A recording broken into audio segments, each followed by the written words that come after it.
مقام بدر۔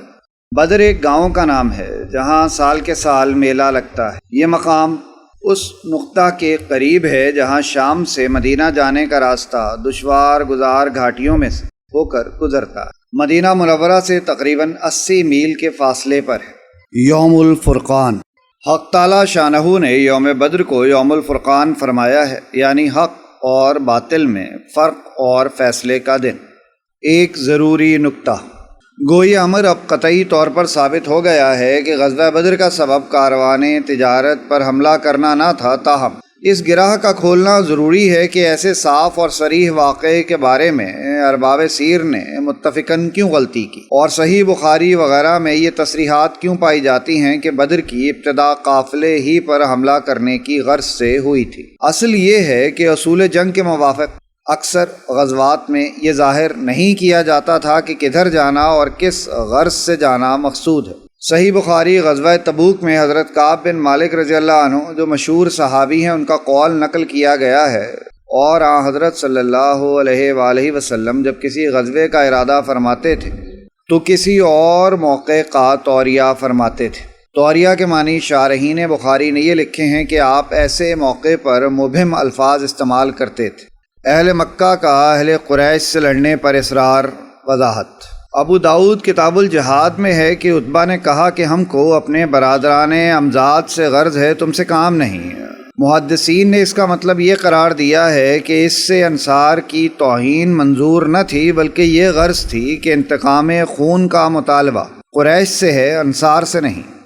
حضرت زبیر رضی اللہ عنہ کی تلوار۔ سعید بن العاص کا بیٹا عبیدہ سر سے پاؤں تک لوہے میں ڈوبا ہوا صف سے نکلا تھا اور پکارا تھا کہ میں ابو کرش ہوں۔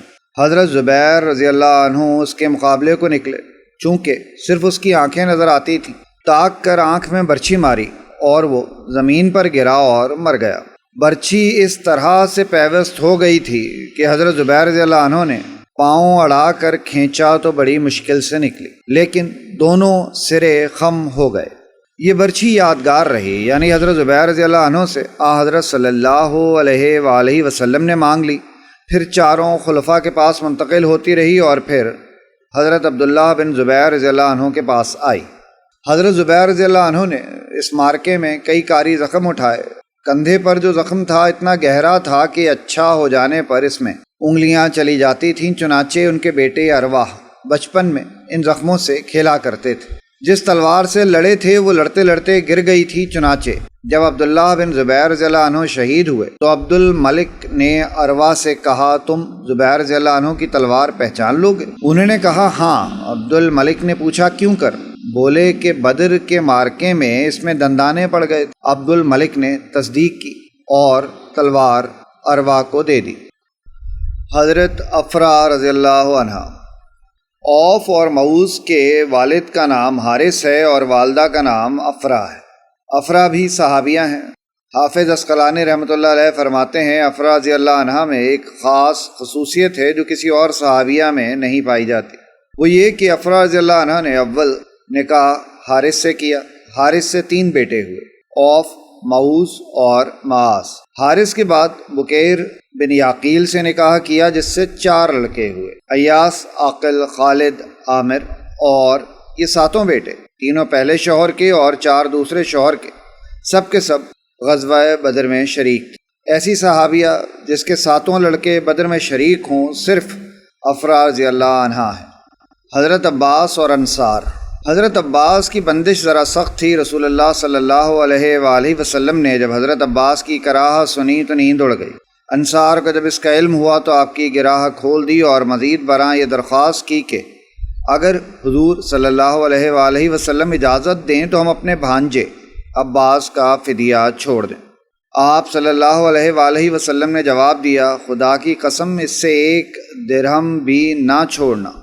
انصار نے جب حضرت عباس کو بھانجا کہا وہ اس لیے کہ حضرت عباس کی دادی عبد المطلب کی والدہ انصار میں کی تھیں، اور بھانجا کہنے میں اس طرف اشارہ تھا کہ اس پر فدیہ چھوڑنے کا احسان ہماری گردن پر رہے، نہ کہ آپ صلی اللہ علیہ وآلہ وسلم کی ذات بابرکت پر، اس لیے کہ یہ فدیہ ہم اپنا بھانجا ہونے کی حیثیت سے چھوڑتے ہیں، آپ کے چچا ہونے کی حیثیت سے نہیں۔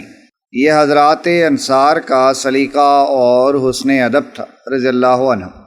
حضرت عباس کے لیے لباس۔ اسیران جنگ کے پاس کپڑے نہ تھے، حضرت صلی اللہ علیہ وآلہ وسلم نے سب کو کپڑے دلوائے۔ حضرت عباس رضی اللہ عنہ کے بدن پر کرتا نہ تھا، لیکن حضرت عباس رضی اللہ عنہ کا قد اس قدر اونچا تھا کہ کسی کا کرتا ان کے بدن پر ٹھیک نہیں اترتا تھا۔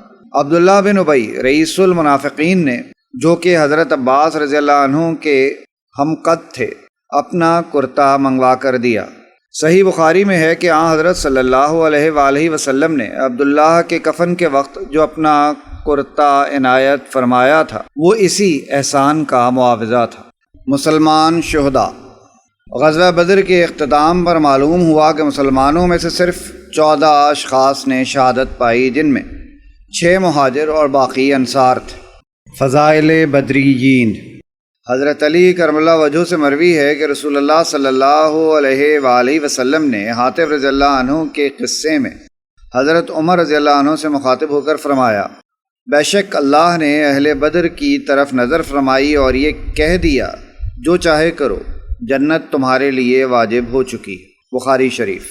معاذ اللہ، جو چاہے کرو سے اہل بدر کو گناہوں کی اجازت دینا مقصود نہیں، بلکہ ان کے صدق اور اخلاص کو ظاہر کرنا مقصود ہے کہ بارگاہ خداوندی میں اہل بدر کی مخلصانہ جان بازی اور محبانہ اور والہانہ سرفروشی مسلم ہو چکی۔ مرتے دم تک ان لوگوں کے قدم کبھی ڈگمگانے والے نہیں، ان کے قلوب اللہ اور اس کے رسول صلی اللہ علیہ وآلہ وسلم کی محبت اور اطاعت سے لبریز ہیں۔ حضرت جابر رضی اللہ عنہ سے مروی ہے کہ رسول اللہ صلی اللہ علیہ وآلہ وسلم نے فرمایا، جو شخص بدر میں حاضر ہوا وہ ہرگز جہنم میں نہ جائے گا۔ غزوہ بدر کے نتائج۔ بدر کے مارکے نے مذہبی اور ملکی حالات پر گوناگوں اثرات پیدا کیے اور حقیقت میں یہ اسلام کی ترقی کا قدم اولین تھا۔ قریش کے تمام بڑے بڑے رؤسا، جن میں سے ایک ایک اسلام کی ترقی کی راہ میں دیوار تھا، فنا ہو گئے۔ عتبہ اور ابو جہل کی موت نے قریش کی ریاست عامہ کا تاج ابو سفیان کے سر پر رکھا، جس سے دولت اموی کا آغاز ہوا، لیکن قریش کے اصلی زور و طاقت کا معیار گھٹ گیا۔ مدینہ میں اب تک عبداللہ بن ابی بن سلول اعلانیہ کافر تھا، لیکن اب بظاہر وہ اسلام کے دائرے میں آ گیا، وہ تمام عمر منافق رہا اور اسی حالت میں جان دی۔ قبائل عرب جو سلسلہ واقعات کا رخ دیکھتے تھے، اگرچہ موم نہیں ہوئے لیکن سہم گئے۔ ان موافق حالات کے ساتھ مخالف اسباب میں بھی انقلاب شروع ہو گیا۔ یہود سے معاہدہ ہو چکا تھا کہ وہ ہر معاملے میں یکسو رہیں گے، لیکن اس فتح نمایاں نے ان میں حسد کی آگ بھڑکا دی اور وہ اس کو ضبط نہ کر سکے۔ قریش کو پہلے صرف حضرمی کا رونا تھا، بدر کے بعد ہر گھر ماتم کدا تھا، اور مقتولین بدر کے انتقام کے لیے مکہ کا بچہ بچہ مضطرب تھا۔